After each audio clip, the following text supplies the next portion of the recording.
Monsieur le secrétaire général, Excellences, Mesdames, Messieurs les chefs d'État et de gouvernement, Mesdames, Messieurs les chefs de délégation, distingués délégués, chers compatriotes, qu'il me soit tout d'abord permis d'adresser mes félicitations aux frères de la Caraïbe, son Excellence M. Denis Francis, pour son élection à la présidence de la 78e session ordinaire de l'Assemblée générale des Nations unies. Je saisis l'occasion pour redire au secrétaire général Antonio Gutiérrez toute la gratitude du peuple haïtien qui a apprécié à sa juste valeur sa récente visite au pays et son soutien indéfectible à la démarche d'Haïti auprès du Conseil de sécurité pour l'obtention d'un soutien robuste à la police nationale d'Haïti. Monsieur le Président, je me félicite du thème choisi pour guider nos interventions au cours de cette session.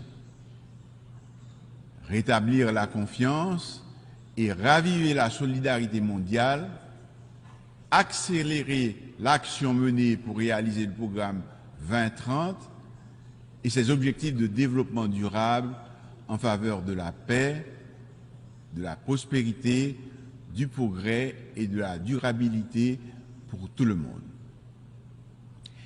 Il nous incombe d'examiner et de proposer des solutions aux principaux défis mondiaux susceptibles de faire progresser la paix, la sécurité et le développement durable. En effet, il est difficile de concevoir le développement sans la paix et la sécurité. Il faut faire preuve de solidarité et de détermination pour relever ces défis. Le monde, à la veille de l'échéance de 2030, va mal.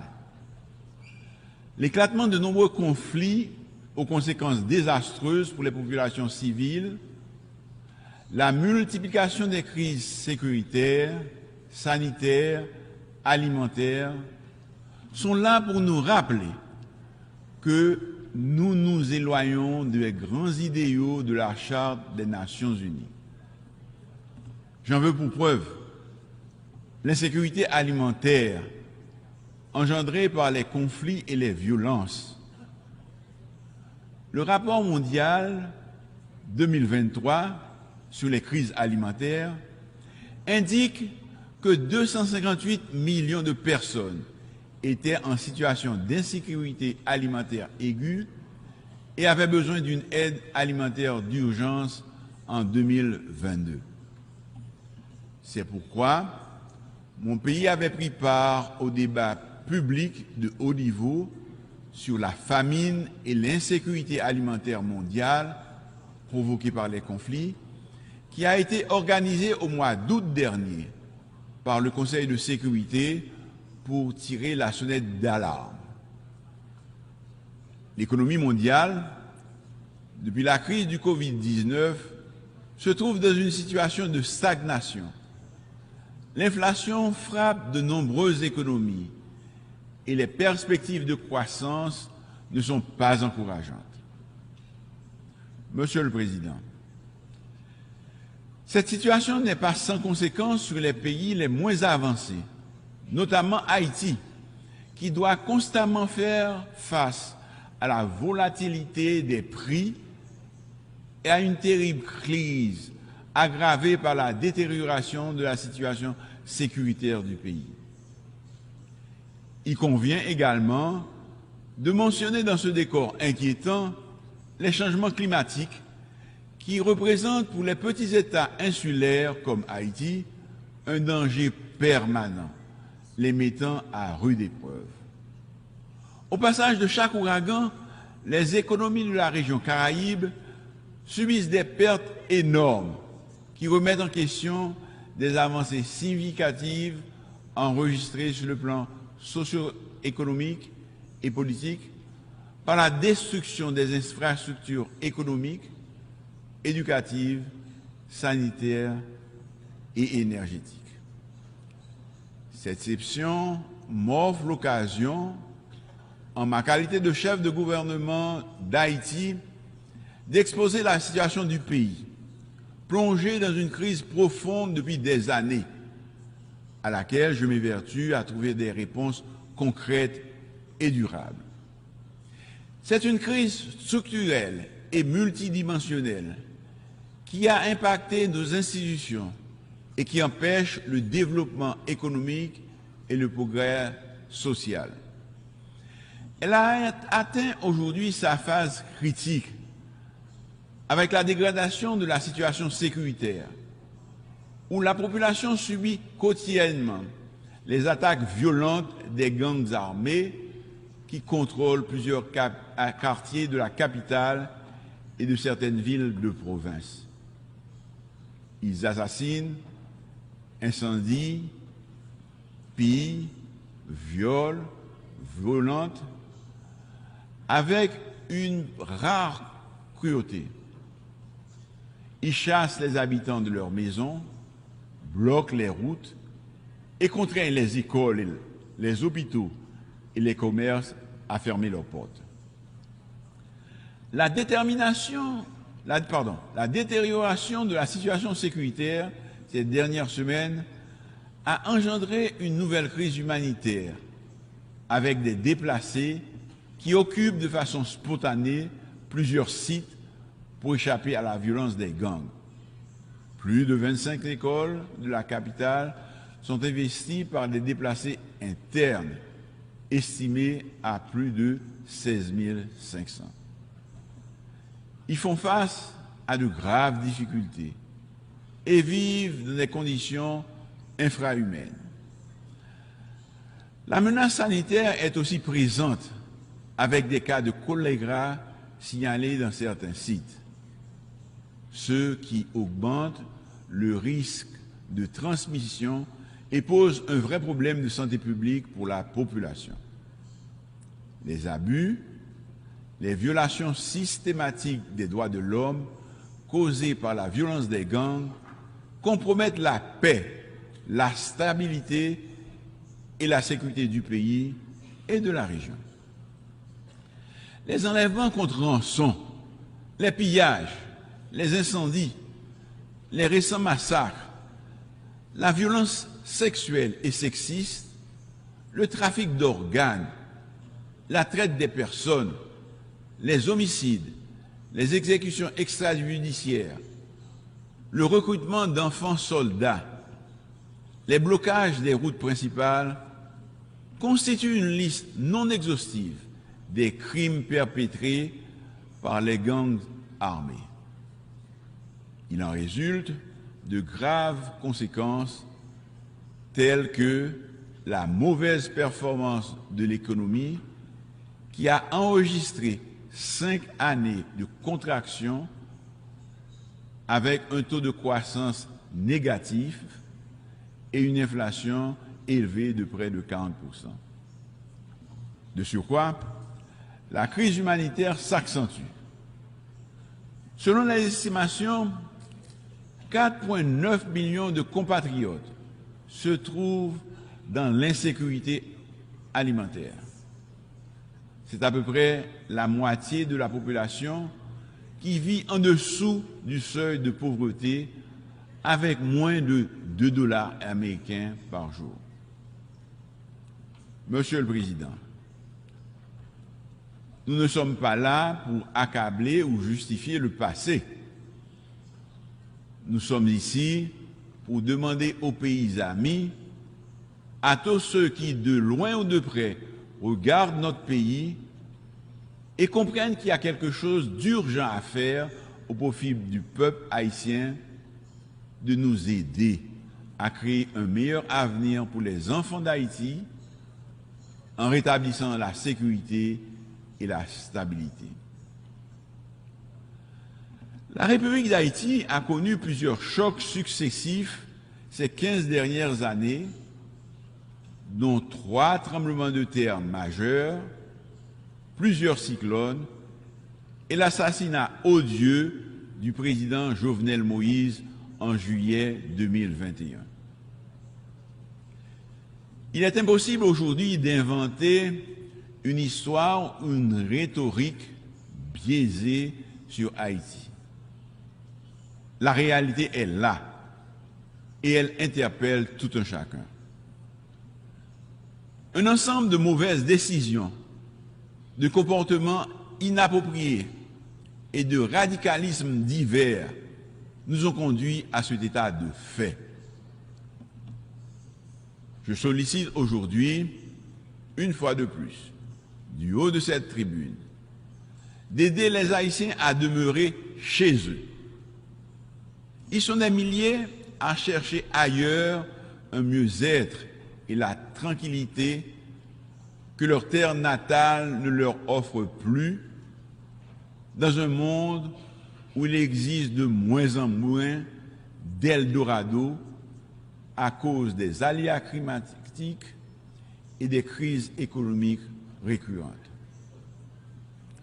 Je réitère au nom du peuple haïtien et du gouvernement que je dirige la demande de nous prêter main forte pour encadrer la police nationale d'Haïti pour qu'elle puisse répondre réellement aux défis qui s'imposent à elle et à sa mission de protéger les vies et les biens et de servir. Certains pays ont connu des situations similaires à celles que vit mon Haïti actuellement.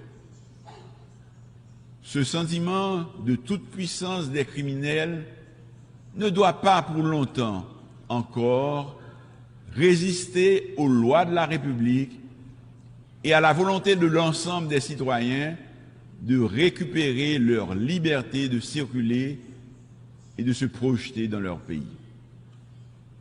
Des Haïtiens, il y en a un peu partout, aujourd'hui dans le monde.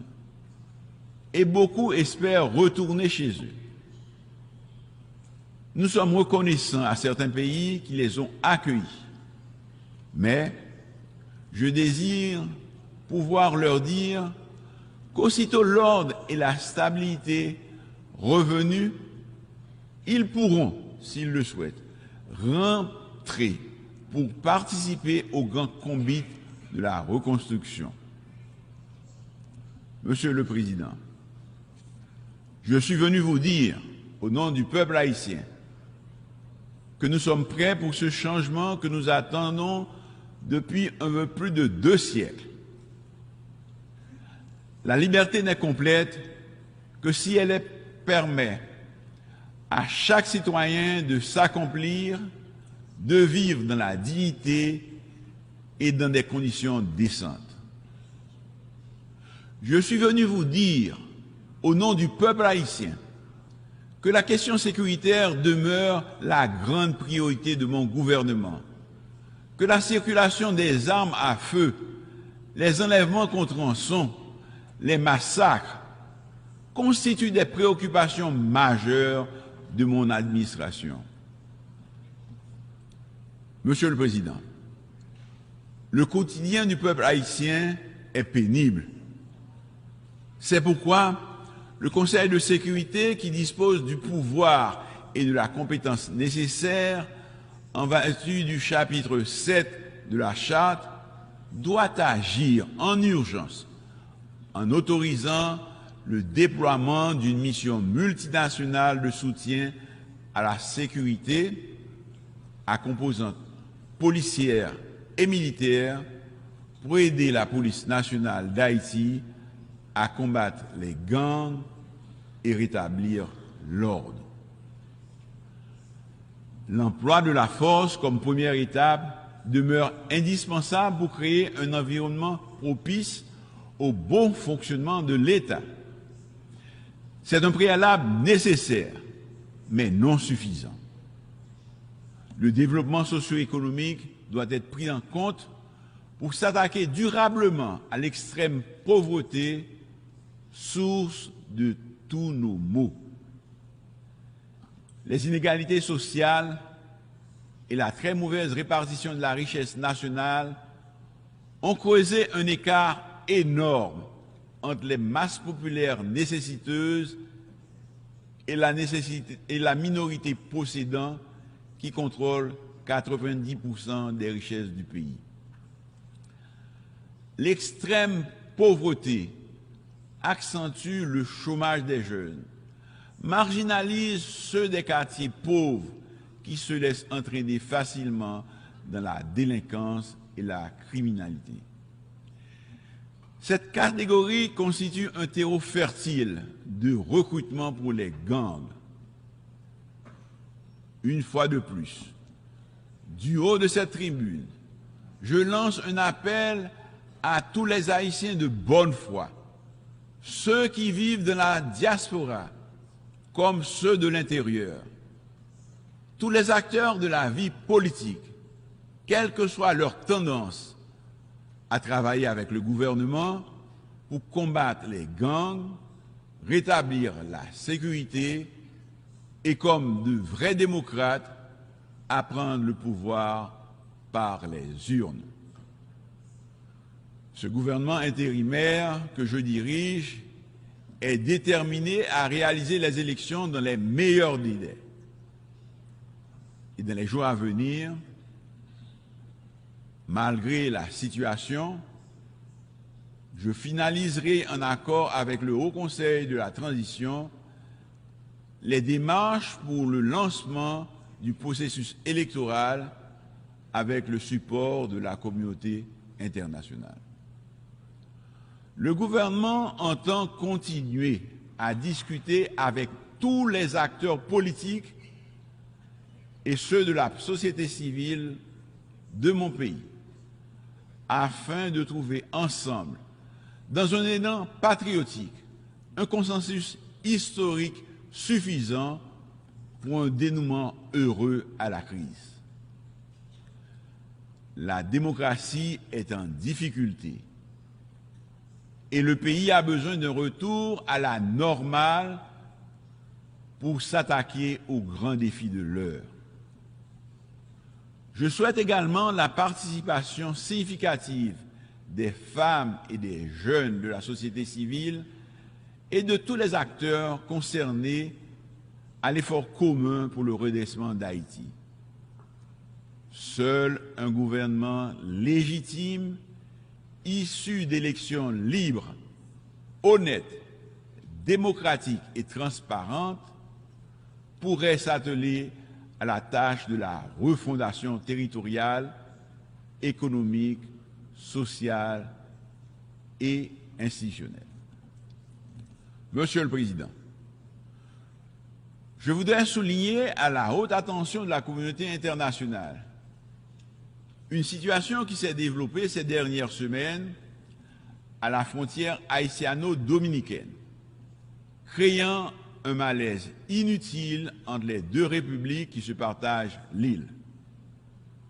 Je souhaite préciser que la République d'Haïti n'est en guerre avec personne. Les Haïtiens sont un peuple généreux et solidaire qui croit au dialogue et à la possibilité de partager équitablement des ressources communes sans heurts et dans le respect mutuel. Je suis venu vous dire que nous n'avons pas de jugement ni d'intention qui peuvent préjudicier ceux qui sont nos voisins, avec nous partageons l'île d'Haïti, avec qui nous sommes appelés à vivre et à progresser. L'histoire nous rappelle chaque jour que la violence entre pays frères ne peut entraîner que des regrets et nous laisser des amertumes qui se transmettent de génération en génération. Je suis venu vous dire et surtout vous transmettre le message du peuple haïtien dans son ensemble. La rivière qu'on appelle la rivière Massacre, une trop grande scène de friction historique et actuelle entre la République d'Haïti et la République dominicaine, nous invite à faire nôtre et à faire de notre mieux pour ne pas réveiller les vieux démons, ressusciter d'anciennes blessures, ni en causer d'autres. Haïti réaffirme son droit souverain du peuple haïtien d'utiliser les ressources hydriques binationales comme le fait la République dominicaine et revendique une répartition équitable des eaux de cette rivière. Le peuple haïtien choisit la voie du dialogue et de la négociation pour régler pacifiquement le différend dans le respect des instruments juridiques internationaux déjà signés de bonne foi entre les deux États en 1929 et en 2021. Monsieur le Président, avant de conclure, je saisis l'occasion pour saluer les pays frères et amis ainsi que les organisations internationales pour leur engagement et leur expression de solidarité envers Haïti, notamment le Kenya, qui accueille positivement l'idée d'assumer le leadership de la mission multinationale de soutien à la sécurité et qui a déjà effectué en août dernier une mission d'évaluation dans le pays. Nous remercions aussi le CARICOM et les éminentes personnes. Monsieur le Président, Excellences, Mesdames, Messieurs, dans l'histoire, Haïti représente une figure emblématique de liberté et de solidarité. Haïti a toujours répondu présent pour venir en aide à des peuples frères dans leur lutte légitime pour la liberté et l'autodétermination, et ceci au sein même de l'ONU. La République d'Haïti s'est identifiée aux valeurs universelles pour laquelle elle s'est battue au XVIIIe et au XIXe siècle. En dépit d'indicibles souffrances et de sa détresse, l'espoir continue d'habiter le peuple haïtien qui poursuit sa quête d'un avenir meilleur dans la dignité. Le peuple haïtien, de la même manière qu'il a étonné le monde en 1804, changeant radicalement son statut d'esclave en homme libre, peut encore et veut redessiner son destin.